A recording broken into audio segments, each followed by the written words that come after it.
Hello friends, today ஒரு சூப்பரான நல்ல ஹெல்த்தியான லன்ச் மெனு தான் பார்க்க போகிறோம். 11 to 1 o'clock வரைக்கும் நான் என்னென்ன வேலையெல்லாம் செய்கிறேன் அப்படின்னு சொல்லிட்டு பார்க்கலாம். ரொம்பவே நல்ல ஒரு ருசியான சுரைக்காய் கூட்டு, உடம்புக்கு மிகவும் சத்தான வாழைத்தண்டு பொரியல், இதெல்லாமே செஞ்சு காமிச்சிருக்கேன். ஸோ வீடியோ ஸ்கிப் பண்ணாமல் லாஸ்ட் வரைக்கும் பாருங்கள். வாழைத்தண்டு பொரியல் செய்கிறதுக்கு நல்ல இளம் வாழைத்தண்டாக பார்த்து வாங்கிக்கோங்க. வாழைத்தண்டில் இருக்க சைடு இருக்க வேஸ்ட் எல்லாத்தையுமே நல்லா ரிமூவ் பண்ணிவிட்டு இந்த மாதிரி நல்லா கட் பண்ணி எடுத்துக்கோங்க. வாழைத்தண்டோட சைடு வந்து ஒரு சைனிங்காக நல்லா வலுவலுன்னு தோல் இருக்கும். அந்த தோலெல்லாம் நல்லா சீவி விட்டுட்டு நல்லா கட் பண்ணி எடுத்துக்கணும். இந்த மாதிரி வாழைத்தண்டில் வந்து அதிகமாக நார் இருக்கும். ஸோ அதை வந்து இந்த மாதிரி ஒரு ஸ்டிக்கு வச்சு நல்லா சுற்றி விட்டு எடுத்துக்கலாம். இந்த நார் ஃபுல்லாகவே மிக்ஸி ஜாரில் தேங்காய் செல் சேர்த்துட்டு கொஞ்சமாக ஜீரகம் சேர்த்துட்டு கொஞ்சம் பச்சை மிளகாய் சேர்த்துட்டு நல்லா குறவரப்பாக அரைச்சி எடுத்துக்கிறேன். நெக்ஸ்ட் வந்து சாம்பார் வைக்கிறதுக்கு பருப்பு வந்து வேக போட்டு எடுத்துக்கலாம். பருப்பு வேக போட்டதுக்கப்புறம் சாம்பாருக்கு தேவையான காய்கறி எல்லாத்தையும் கட் பண்ணி தண்ணியில் போட்டு வச்சுக்கிறேன். நம்மக்கிட்ட என்னென்ன சாம்பார் காய் இருக்கோ அது எல்லாத்துலேயும் பார்த்திங்கன்னா ஒன்று ரெண்டு இப்படி சேர்த்து எல்லா காயுமே நான் சேர்த்துக்கிறேன்.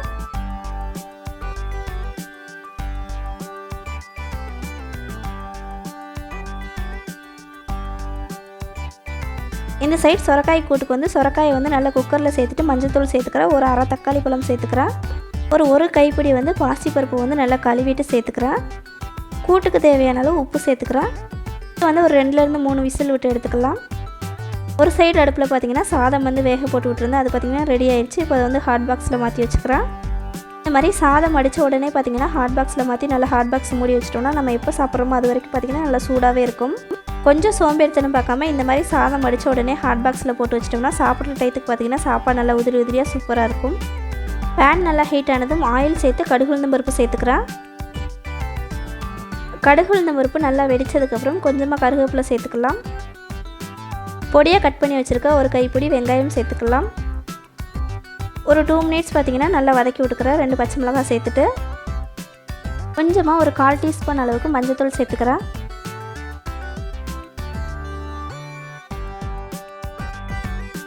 இப்போ கட் பண்ணி 2 விசில் விட்டு வேக வச்சுருக்க வாழைத்தண்டை வந்து இதில் சேர்த்துக்கிறேன்.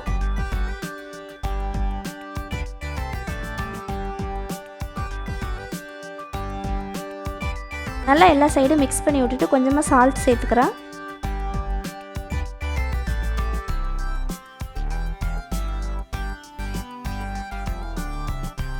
இப்போ தேங்காய், ஜீரகம், பச்சை மிளகாய் சேர்த்து அரைச்சி வச்சுருக்கிறதுலேருந்து கொஞ்சமாக எடுத்து இதில் சேர்த்துக்கிறேன். அடுப்பு வந்து மீடியம் ஃப்ளேமில் வச்சுட்டு நல்லா எல்லா சைடும் மிக்ஸ் பண்ணி விட்டுக்குங்க. ஒரு 10 மினிட்ஸ் பார்த்திங்கன்னா இந்த மாதிரி நல்லா வதக்கி விட்டுக்கலாம். இந்த மாதிரி மூடி போட்டுட்டு ஒரு 2 நிமிஷத்துக்கு ஒருக்கா நல்லா கிண்டி விட்டுக்கோங்க. இந்த சைடு வந்து இட்லி தோசைக்கு பார்த்திங்கன்னா மாவு அரைச்சிட்ருக்கேன். இது பார்த்திங்கன்னா ஒரு சைடு அது பாட்டுக்கு அரைஞ்சிட்டே இருக்கட்டும். இந்த மாவு அரைச்சி முடிக்கிறதுக்குள்ளே பார்த்திங்கன்னா நம்ம கிச்சனில் முக்கால்வாசி வேலை முடிச்சிடலாம். இந்த சைடு சாம்பாருக்கு தேவையான எல்லாமே பார்த்திங்கன்னா கட் பண்ணி வச்சுருக்கேன். அடுப்பு வந்து ஃப்ரீ ஆனதுக்கப்புறம் சாம்பார் வைக்க ஸ்டார்ட் பண்ணிடலாம். நல்ல ஒரு சூப்பரான வாழைத்தண்டு பொரியல் பார்த்திங்கன்னா ரெடி ஆயிடுச்சு. இது வந்து நம்ம சாப்பிட்ற வந்துட்டுக்கு நல்லா சூடாக இருக்கிறதுக்கு பார்த்திங்கன்னா ஹாட் பாக்ஸில் மாற்றி வச்சுக்கிறேன். வீட்டில் இருக்க ஜென்ஸுக்கெலாம் பார்த்திங்கன்னா உடம்புக்கு அவ்வளோ நல்லது. ஸோ அடிக்கடி பார்த்திங்கன்னா செஞ்சு கொடுங்க. இந்த சைடு நம்ம மாவு அரைச்ச பாத்திரம், சாதம் அடித்த பாத்திரம் எல்லாமே சேர்ந்துருக்கு. சைட் பை சைடு வந்து கழுவி வைக்கணும். இந்த சைடு வந்து சொரக்காய் கூட்டு வந்து சூப்பராக ரெடி ஆயிடுச்சு. அதையும் பார்த்திங்கன்னா ஒரு ஹாட் பாக்ஸில் வந்து மாற்றி வச்சுக்கிறேன்.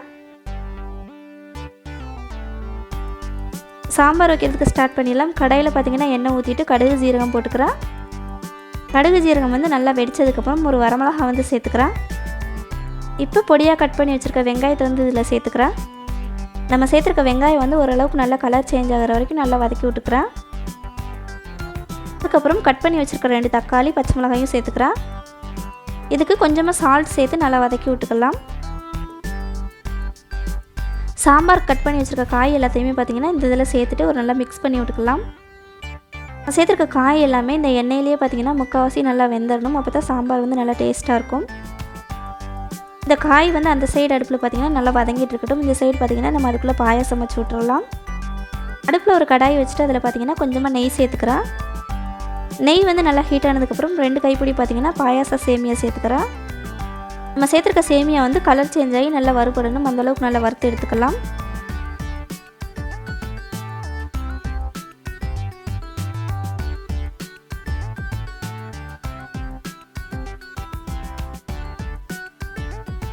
சேமியாவோட கலர் வந்து இந்தளவுக்கு நல்லா சேஞ்ச் ஆனதுக்கப்புறம் காய்ச்சி ஆற வச்ச பால் வந்து இதில் சேர்த்துக்கலாம். நல்லா திக்கான பாலாக சேர்த்துக்கலாம். ஒரு 3லேருந்து 4 ஏலக்காயை பார்த்திங்கன்னா இந்த அளவுக்கு நல்லா இடித்து சேர்த்துக்குங்க. பாயாசம் வந்து ஒரு நல்ல வாசமாக இருக்கும்.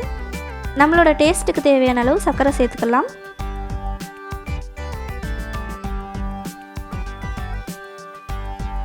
நான் சேர்த்துருக்க பால் வந்து ஓரளவுக்கு நல்லா கொதிக்க ஆரம்பிச்சதுக்கப்புறம் வேக வச்சு வச்சுருக்க ஜவ்வரிசியை வந்து இதில் சேர்த்துக்கிறேன்.